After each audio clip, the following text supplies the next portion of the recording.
So আমার SSC 2627 ব্যাচের শিক্ষার্থীরা, তোমাদের জন্য মূলত এই শর্টটি বানানো। তোমাদের সাথে এখানে আমি মেইন যে জিনিসটা আলোচনা করতে চাইছি সেটা হচ্ছে তোমাদের যে শ্রেণীব্যাপ্তি। তোমরা শিওর জানো যে তোমাদের যেই শ্রেণীব্যাপ্তি, এই শ্রেণীব্যাপ্তি আছে দুই প্রকার, একটা বিচ্ছিন্ন, একটা অবিচ্ছিন্ন।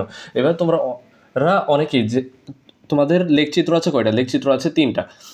তো সেই 3টা লেখচিত্র কী কী আছে? হচ্ছে আয়তলেখ, তারপর তোমাদের বহুভুজ, আর আছে অজীব রেখা। এই 3টার মধ্যে তোমাদের ম্যাক্সিমাম স্টুডেন্ট যেই জায়গাটায় এসে ভুল করে সেটা হচ্ছে এই যে নিচে যেই দাগগুলা টানতে হয়, ঠিক না?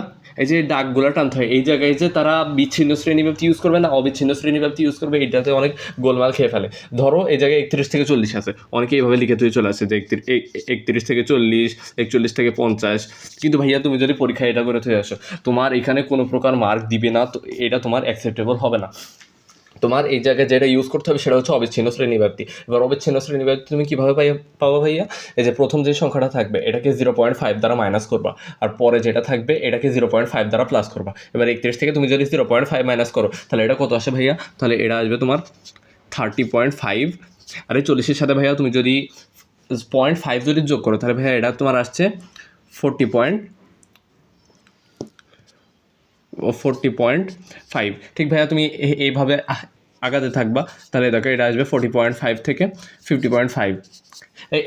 এইভাবে ভাইয়া তুমি করবা, তাহলে এই জায়গায় তুমি যে প্রবলেমটা এড়াতে পারছো। এই দেখো এই জায়গায় তোমার আসবে 30.5, তারপর তোমার এই যে এই জায়গাটায় আসলো 40.5, এই জায়গাটায় আসলো 50.5। এখানে দেখো ভাইয়া তোমার কিন্তু কোনো গ্যাপ নেই। এটা 30.5 থেকে 40.5, 40.5 থেকে 50.5, এখানে কোনো গ্যাপ নেই। কিন্তু তুমি যখনই বিচ্ছিন্ন শ্রেণীব্যাপ্তি ইউজ করবা তখনই দেখবা যে এইটার মধ্যে এই একটা সংখ্যার ডিফারেন্স থেকে যাচ্ছে। এটা তুমি যদি এই 41 থেকে 40 বাদ কত থাকছে? 1 না? এই 1 সংখ্যাটা তো অন্য কোনো ঘরের মধ্যেও তো থাকতে পারে। তাই তোমার এই অবিচ্ছিন্ন শ্রেণীব্যাপ্তিটার দরকার হবে। আর যখনই তুমি এই ধরনের কোনো কিছু করবা তখনই বিশেষ করে তোমার গণসংখ্যার বহুভুজ আর আয়তলেখ, তখনই এই অবিচ্ছিন্ন শ্রেণীব্যাপ্তিটা ইউজ করবা। তো এটাই আমার মেনলি আমি চাইতেছিলাম যে তোমাদের এই জিনিসটা জানানো দরকার, তাই আমি এই ভিডিওটা বানালাম। ভিডিওটি ভালো লাগলে লাইক করে দেবা।